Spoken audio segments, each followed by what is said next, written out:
It's proven that people do business with other people that they know, like, and trust. And today I want to talk about that middle word there. I want to talk about like. I want to talk about growing your likability. I really do believe that as we grow in this, it's going to change everything about your leadership. A big shout out, by the way, to an author named Tim Sanders who wrote a book called The Likability Factor. This was a game changer book for me. I don't know, 15 years ago, maybe more. It really was something that shifted my perspective and shifted how I saw leadership. I came from more of a focus of just kind of like all spiritual. But I realized that really in church, we're in the people business. We're serving people. We have to grow our relationships. We have to grow our trust. We have to grow people's ability to see us and receive from us. And that book really was an impactful book for me. And so I'm not really going to teach from it, but I did want you to just check that out. If you're looking for a new book, it'd be a game changer. And I was thinking about the fact that as leaders in our organization, especially in churches, we should be the most loved group of people in the church. I find a lot of times that people will attend a church and they either don't know the staff, they don't know the leaders, or even worse, a lot of times they don't like them. And so it's like the staff and the leadership teams are like a necessary evil for the church. We like the church, we like our relationships, we like the word, we like whatever it might be, the worship. But man, the staff doesn't know what they're doing, or we don't really like them, or they're not friendly, or they're always so busy. And so we have to grow in our likability. People should be drawn to us and not repelled by us. Think about the Lord Jesus, Luke chapter 2, verse 52. I just love how it starts. And Jesus increased. Jesus increased. Let me say it like this. Jesus grew. You just need to embrace this. If Jesus could grow and if Jesus could increase, you have to grow and you have to increase. If you're not growing, you're dying. If you're not increasing, you're dying. There is no neutral, there is no park, there is no stagnation in leadership. You're either going forward or backwards, period. And Jesus grew. Jesus increased. This means that if I can increase, and I can, and I must, I can also decrease. And I must refuse decrease at all costs. Now, let me settle this for you real quick. You're either increasing or decreasing right now. You're either growing or shrinking right now. Organization's getting better or worse right now. You're either investing in the organization and it's getting better, or you're ignoring it and it's getting worse. But Jesus increased, we can increase. And what did he increase in? Favor. And Jesus grew, Jesus increased with favor with God and man, which means that our ministries are twofold. See, a lot of times a minister will fall. They'll fall morally. They'll make some kind of big mistake. And they'll be frustrated with the church because, well, God forgave me. Well, yeah, just because God forgave you doesn't mean people are going to. And just because God loves you and forgave you does not mean people will ever trust you again. And just because God loves you does not mean he likes your behavior. And just because people love you does not mean they like your behavior. And so we have to grow in these areas. We have to grow in trust. We have to grow in favor with God and with man. We have to grow in our ability to build trust and connect with people. We have to. Well, I'm just going to pray and preach. You can. But I'll tell you what, there are a lot of amazing preachers with very small ministries.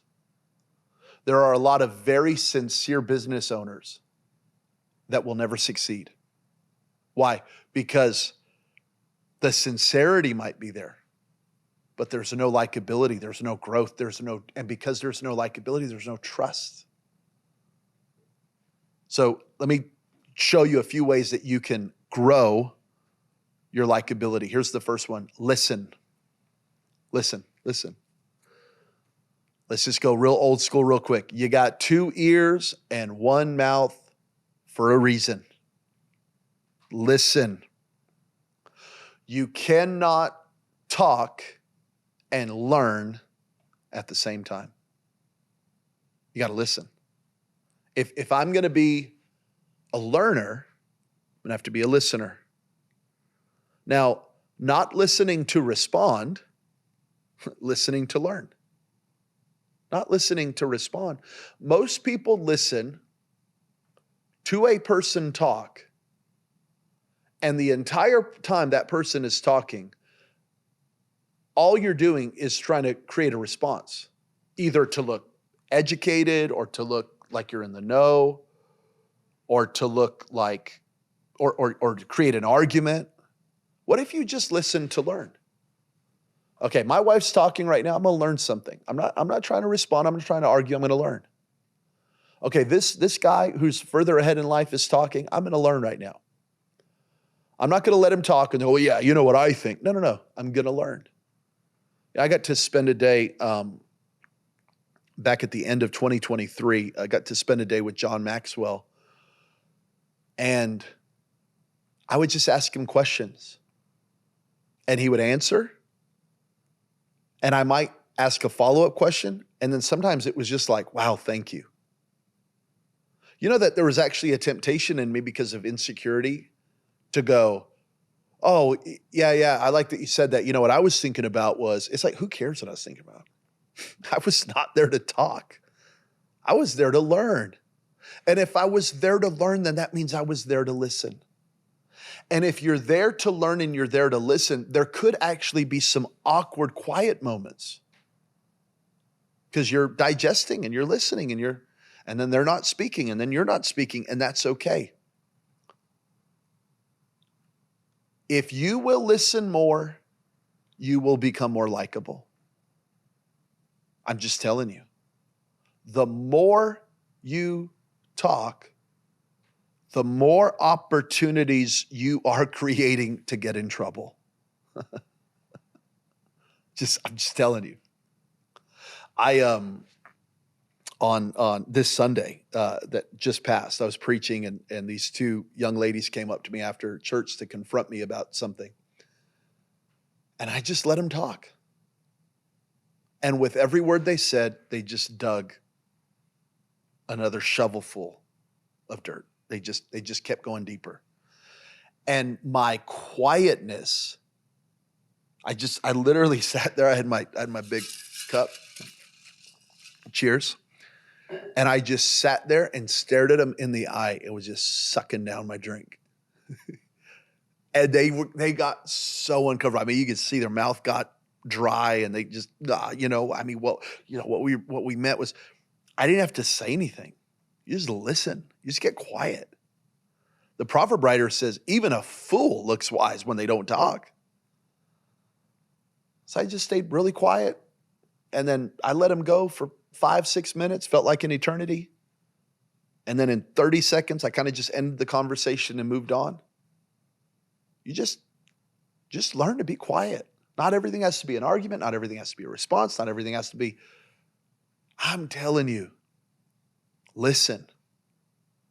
And especially if you get around people who are further ahead than you, they know what they think. They know what they believe.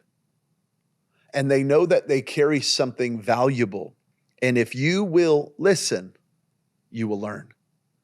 Here's another way to increase your likability is you have to be authentic. You have to be authentic. Be you. Everyone else is taken. You were born an original. Don't die a copy. Be you. Just be you. You know, I could think about really great in my field, in the ministry field. I could name you the top 5 guys that every pastor is looking to and listening to and learning from. And I can tell you, every one of them is their own authentic self. Some are really heavy leadership. Some are really heavy artistic. Some are real heavy prayer. Some are real heavy planning. They all like very much carry their own unique DNA and identity, leadership style. And they could all have churches of, 30,000, 40,000, 50, 60,000, and yet they've all discovered who they are. And what makes them great is that they're who they are. And some of them, I think, are even more self-aware of that than others. But usually when you get around those guys, that really, really high-level guy, it's less about like, hey, do what we're doing. There could be some of that because there could be some proven principles. But there's a lot of like, well, what's in your heart and what are you good at? And what do you want to do? And what are you thinking? And what do you value? It's amazing when you talk to them. They think different about their life. And then they won't put that on you. So it's never like with our church. I could talk to a guy that's maybe a couple of thousand people bigger than me. And he could try to give me the recipe on here's how to grow another 1,000 people. Here's how to do this. You need to do this. You need to do this. And that's how they talk. Then you talk to a guy that's got 50,000 and numbers never even come up. He starts talking about like, well, what's in your heart? What's your vision? And what are you passionate about? It's a totally different way. They're so authentically them. And they know that, and they want you to know who you are. So to be authentic is to be truly you, to be the holy, healthy, sanctified, spirit-filled version of you. Our greatest strength is our authenticity.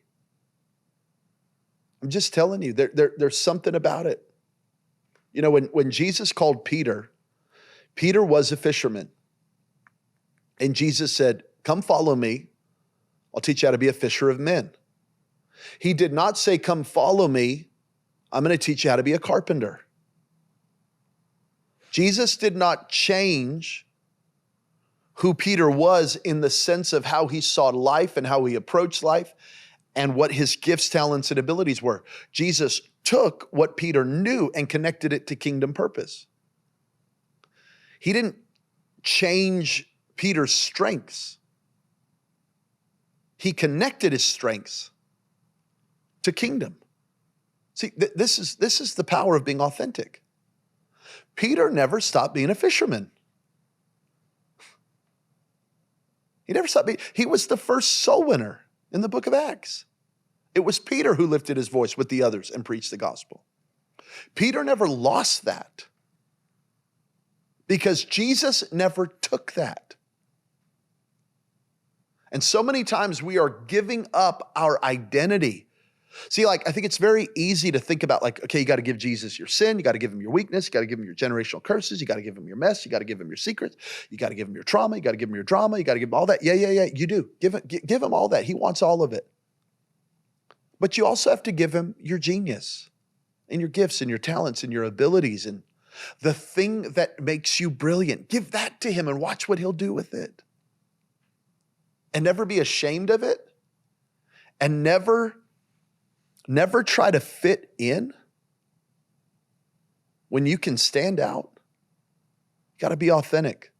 Here's another way that you grow in your likability is you tell the truth. Tell the truth. Be honest.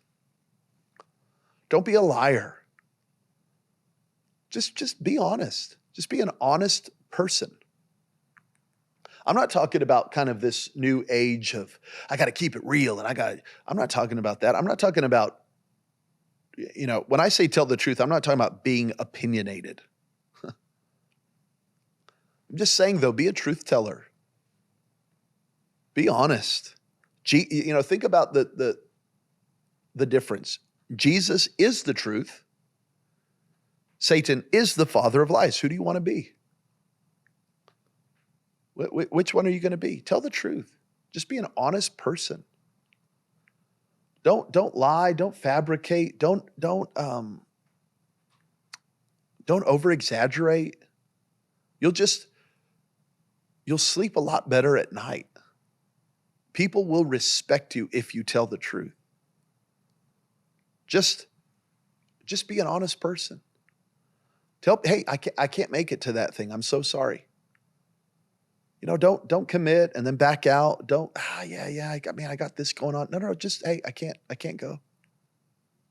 Hey, I don't do that anymore. I can't anymore. I got too much on my plate right now. Just be honest.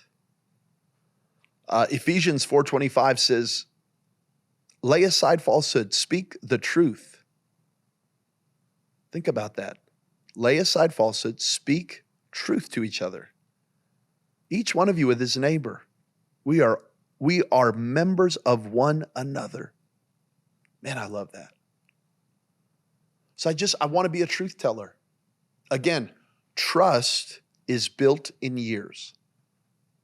Trust is broken in seconds. Trust is built in years. Trust is broken in seconds. Growing in your likability means that you are a truthful person, that people look at you and they go, man, I can trust. Here's another one. I talked about this a little bit in a past podcast, but let me just bring it up one more time. It's body language. Body language. Lean in, smile, eye contact. Just lean into people. Break the ice. Say hello. Respond to text messages. Respond to, just show with your body language that you're open, right? And I've talked about this before, but you could be in a crowded room and you could project, I do not want to talk. Do not bother me. I am not interested.